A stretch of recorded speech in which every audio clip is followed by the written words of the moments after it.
guys. Okay, so we're going to work on, as requested, problem 9-3B. Problem 9-3B is a little easy in some regards and a little bit more difficult in others. It does ask for the factory overhead, although it doesn't really require you to put it in the chart, so I'll explain to you how I did that. And then it didn't require you to compute standard quantity. So in the future, and for other problems, you would have to compute standard quantity.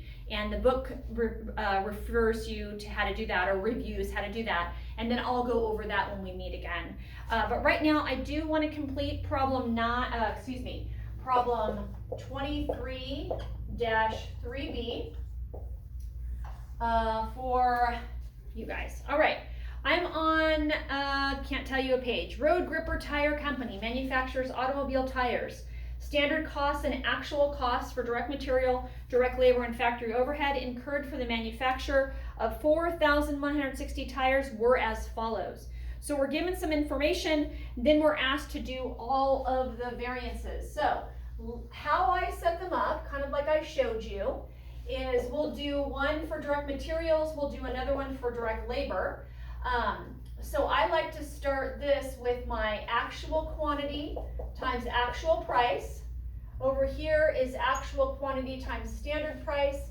And here is my standard quantity times standard price. Now normally standard quantity you would have to compute it. In this problem you were given that information, but we'll talk about that a little bit more. So for direct materials, I'm going to go straight to the problem, and it said direct materials, the actual costs were 101,000, it looks like pounds, multiplied by $6.50 per pound. So that number is going to be a big one. It's going to be 656,500. 656,500. So that goes here. That's our actual costs. Here I'm going to take my actual quantity. That's the same here. That's that 101,000 pounds.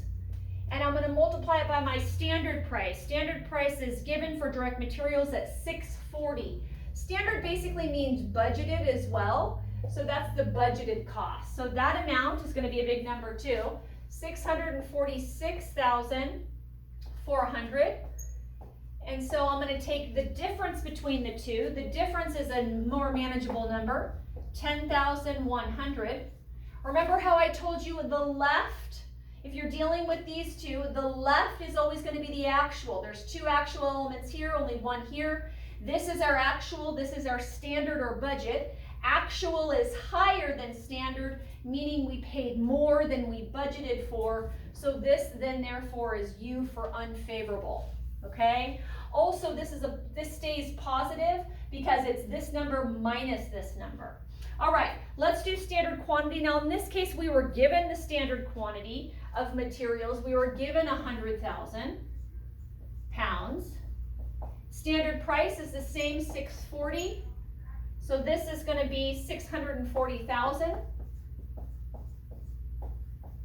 Now when I'm looking at these two, right, this one and this one, this on the left side is going to be my actual. Why? Because it has one actual element, this has none. So this is going to be my actual versus my standard or budget. So I'm going to take the difference, 6,400.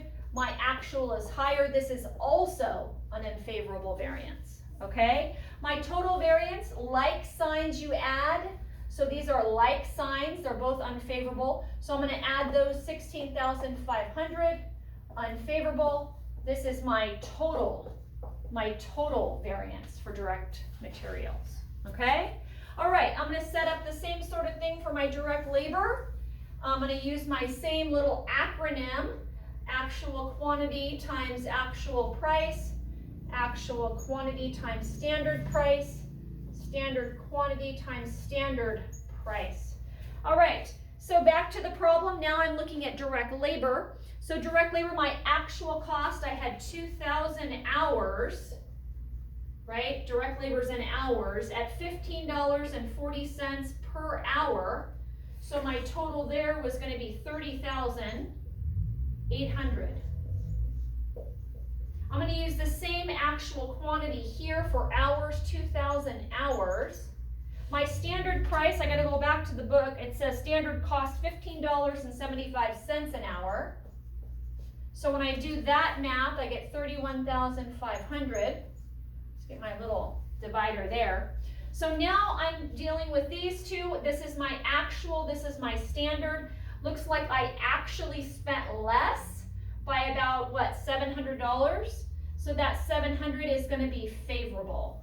Now, the book shows you to put this in parentheses because it takes this number minus this number would be a negative in parentheses. I don't like doing that.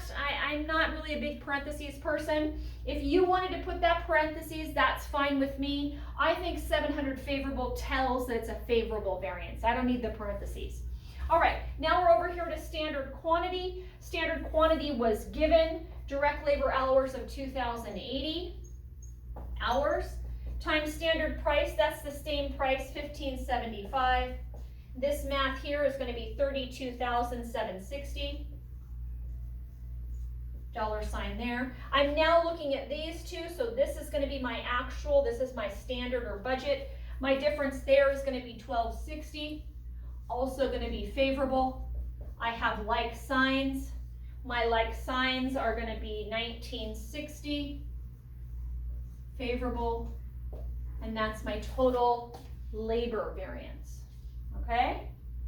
All right, now we'll do factory overhead. I'm not going to put it in the chart. It's not really needed for the chart this time. If you want to do the chart, go ahead. If you don't want to do the chart, don't do it. But the first thing we're going to do is a controllable variance for variable overhead, controllable variance. So this is going to be for our variable costs. Okay, so here we're going to take our actual. And is this going to be given? It says our actual variable cost, it tells us is 8,200. It tells us that our budget, which by the way, is 2,080. So that's going to be direct labor hours, 2,080 direct labor hours multiplied by 4. That's the variable cost per unit, variable cost. And so that amount is going to be 8,320. This is my actual, this is my budget. So this, again, they would have this in parentheses. I just like a favorable variance here. If you want to put parentheses, go ahead. It's this minus this, so technically it should be in parentheses. I just think a favorable variance will just tell you that it's favorable. All right, so for fixed factory overhead, this is going to be fixed overhead.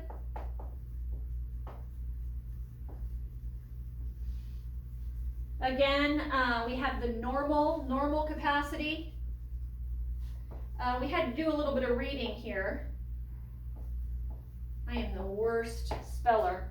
Normal capacity at 100%, it says, under standard cost for factory overhead, I'm reading out of the book, it says rates per direct labor hour based on 100% of normal capacity of 2,000 direct labor hours. So normal capacity is going to be 2,000 hours. Okay, our standard capacity, our standard is going to be that 2,080, the 2,080 hours. 2,080 hours that was given. So the difference is going to be 80 hours. And then we're going to multiply that by the fixed cost per labor hour. So we'll multiply that by $6. That's a dollar sign. So we get 480. And again, since this is standard and this is normal, this is also going to be favorable. Okay? So that's pretty much it for problem 23-3B. I did want to say one quick thing. Remember here I told you that standard quantity is normally computed, right? So they didn't give us the information to compute direct materials, but they did give us information to compute this. So let's say for a moment that this amount was not given. It was, I know, but that amount was not given. And so standard quantity has a little star that needs to be computed. So how you compute it is you take the number of units In this case, that's in the very first sentence, 4160. So that's in the very first sentence. They manufactured 4,160 tires. Okay, then you multiply that, well, if it's direct labor, which is what we're doing here, you multiply that by how many hours it takes to make one unit. It tells you in the book, each tire requires 0.5 hours, so like a half an hour. So I'm going to multiply this by 0.5 hours, and I get then what I had before, 2,080. So that goes here, computed this way for standard quantity. So you take the number of units times the direct or the hours for 1 unit. That's an H, hours for 1 unit. If you were doing standard quantity up here, it'd kind of be the same. It'd be the units, so the same units would be 4160. And then you would multiply that by the direct, in this case, the pounds. It'd be the pounds needed for 1 unit. They didn't give us that in this, so we don't know. But how many pounds of, I'm guessing, rubber needed for 1 unit? So then you would multiply that, and that's how you would get this 100,000 pounds there. We weren't given that information in this problem. We were given this. So hopefully that helps you out with your other couple problems in computing standard quantity. And then we went over briefly the factory overhead variances. Thanks a lot. I'll see you in class.